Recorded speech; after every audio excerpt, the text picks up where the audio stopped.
공동주택관리 종사자들을 위한 관리의 셰르파입니다. 소규모 주상복합에서 입주를 받고 있는데 절주 소장님으로부터 연락을 받았어요. 관리소장 추천 부탁을 받았는데 저를 추천하고 싶대요. 저는 더 생각해 볼 것도 없었어요.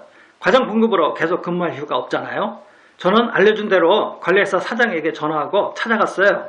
이때 상황은 제 동영상 호랑이굴 진입 경위에 나오는데 다시 설명해 보겠습니다. 면접은 3명이 보는데 제가 채용될 확률은 면접만 잘 본다면 50% 이상이라고 희망적인 얘기를 했어요. 사장은 대표 중 A가 가장 비중이 크다고 했어요. 동대표 6명이 1명씩 면접했는데 A가 가장 말이 많았어요. 저는 맨 처음 면접을 봤는데 끝나고 나서는 자신이 없었어요. 면접 때 저를 당하게 만든 질문이 하나 있었어요. 제가 하나만 물어볼게요. 지금 소장님으로서 근무하는 철학 같은 게 있으십니까? 방침이라든지 뭐 이렇게 근무하겠다 그런 생각이 있느냐고요? 이것은 A의 질문이었어요. 사장이 알려준 정보에 의하면 A가 요주의 인물이었어요. 그런데 A는 후보 E에게는 이렇게 질문했어요.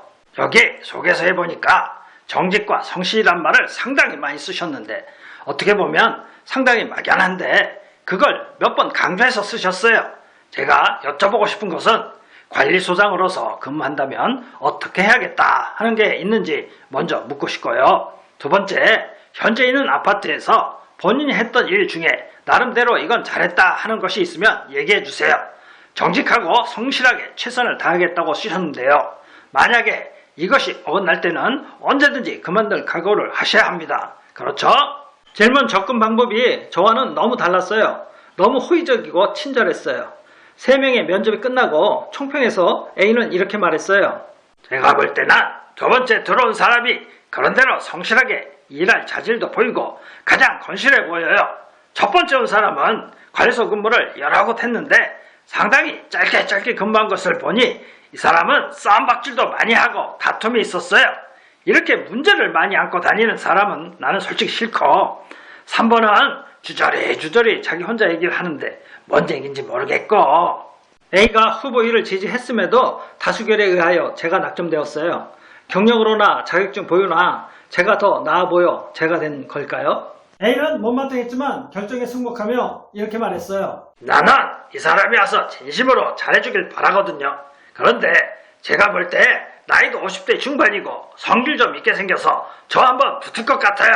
그러면 자기가 깨지든 내가 깨지든 둘 중 하나는 깨질 건데 나는 아파트를 위하는 마음이 없을 때는 과감하게 칠 겁니다.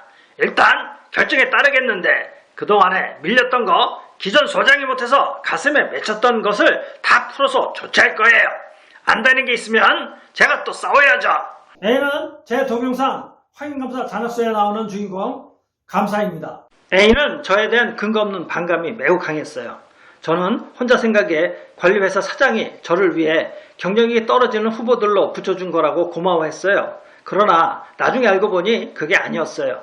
사장은 후보 2가 당연히 될 거라고 믿었어요. A에게 미리 후보의 이력서를 보내 승낙을 얻었거든요. 이런 움직임을 회장과 전임 관리소장이 눈치채고 있었어요. 회장은 무척 A를 주시하며 견제하고 있었어요. 사장이 A에게 후보 1을 추천한 이유는 그가 A와 동양이고 장교 출신의 학벌도 좋았기 때문이에요. 나중에 들었는데 전임 소장이 저를 회장에게 적극적으로 추천했대요. 전임 소장도 회장처럼 A가 원하는 소장이 채용되는 걸 원하지 않았어요. 운 좋게 제가 어부지리로 된 거예요. 저는 이렇게 한 달 만에 제대로 된 관리소장 급여 자리로 옮기게 되었어요. 도움이 되셨으면 구독, 좋아요 부탁드립니다.